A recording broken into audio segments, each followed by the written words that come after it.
Welcome, from me is a Huawei P Smart 2021, and today I'll go over unboxing along with an overview of the device. So let's pop it open. I already did open it up before, so I have a brief idea, some vague idea of how the device functions, and yeah. So as you can see, nothing really in the box except for the Explore it on App Gallery. Not really sure why it's there. It's basically as equivalent as if Google would be saying explore us on Play Store. So yeah, and in here we get the phone. I did smudge it up a bit when I was checking it out. Let's boot it up quickly, and while that is happening, I set it to the side and look inside the box. So in here we've got basically nothing, SIM eject tool, and just paperwork. So like I said, nothing really helpful. No case for the device, which is, in my opinion, a missed mark there. And then again, we got another one of these. So it basically gives us, I guess, a couple of ways that we can transfer data, and maybe also applications. Now, it's not explicitly, I assume, shown here. But if you use phone clone, you can basically clone apps that you cannot find in the app gallery to the Huawei device. I'm not exactly sure if you can per se clone things like Google services. So if you want, for instance, something like Google Maps, something like that, I don't know if you can clone that. But I know that certain apps are most certainly clonable, and I will actually record a special video just for that purpose. And outside of that, it's just a sticker that tells us we don't have Play Store, in other words.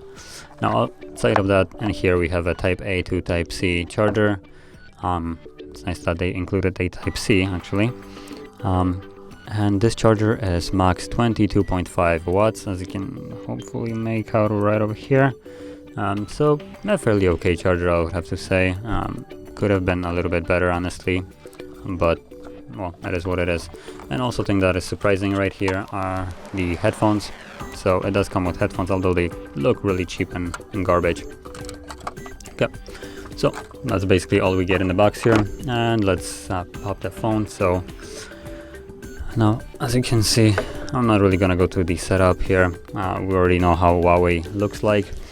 So this is a 6.67 inch display with a 1080p resolution, so more precisely 1080 by 2400 IPS LCD display with a 84.3% screen to body ratio and 395 pixels per inch.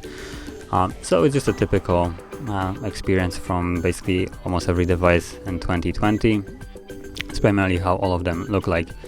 Now it's a shame that it's just an LCD IPS display here. Probably would like to see something better, and also there's no any kind of high refresh rate on it. It's just a bare bone 1080p display here with a hole punched camera.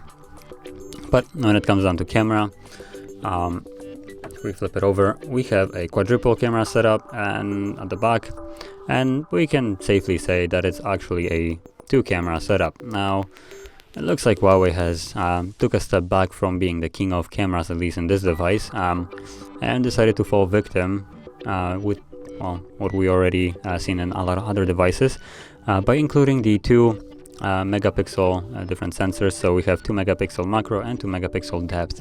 Depth does nothing. Macro just captures the crap photos that are surpassed by just a main 48 megapixel sensor that can shoot better photos and zoom in closer with more detail than the macro lens, which makes the macro just be completely useless and redundant on here. But the marketing here is just specifically designed so the device on paper looks better, because instead of having 2 cameras at the back, it has 4. But like I said, in reality, it's just 2 sensors here, which you will actually have usage of. And apart from that, at the front in that hole punch, we have a 8 megapixel lens, and that thing can shoot at 1080p 30, while the back ones can shoot at 4K 30 and also 1080p 30. So there's also no 60 frames per second anywhere on this device. And then moving to the internals of the device, it comes with a Kirin 710A, only one variant of it, so 128 gigs built-in storage with 4 gigabytes of RAM, and also it is expandable via SD card. So if I pop it open, you can clearly see that. And this is not the Huawei micro SD or whatever they call it. This is just a typical SD card like we're used to. So that is really nice that they decided to not try to scam you out of your money, simply to basically sell their super small SD cards. Where's the? There we go. And apart from that, as you also see, you have 2 slots for the SIM cards. And outside of that, it comes with a 5000 mAh battery, so this is a fairly big battery in here. And like I said, the 22.5 watt charging. Probably would like to see a little bit better. I mean, it is 2020, even though the device is called 2021, it's not really living up to the standards of next year device, including a not even 25 watt charger. And also it has a side mounted fingerprint straight in the power button, so if I flip it over you can see it. It's right up here, so no under display fingerprint sensor or anything like that. And also you do have a headphone jack, obviously considering they bring the headphones with the device. Although I wouldn't expect much from the headphones, it is kind of nice that you have a headphone jack and you can plug in your wired cans and just use them as you used to at one point. And there's not much more to say about the device apart from the price tag. So the device comes at 200 euros, and for 200 euros it is a still mediocre device. I don't know if I would recommend it. There are Realme out there, like the brand Realme, or even Xiaomi, which for $200 I think they can bring more to the table with their devices, along with something that is crucial to me, which is a Play Store. I'm really dependent on Google services. I basically have everything in them, so having Play Store and all the Play services to me is one of the more important aspects of the device. And this doesn't have any kind of Google services. This is Huawei, so it's completely banned out of that one.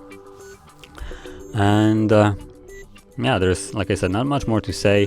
The thing that I would say is if you're not really into Huawei, like a brand or whatever, kind of like Apple or whatever, I would probably suggest you to look at other brands. Like I said, Realme, Xiaomi, those are 2 fairly good brands 2020 that did come out with some really decent devices, and also keep them on a fairly reasonable price tag.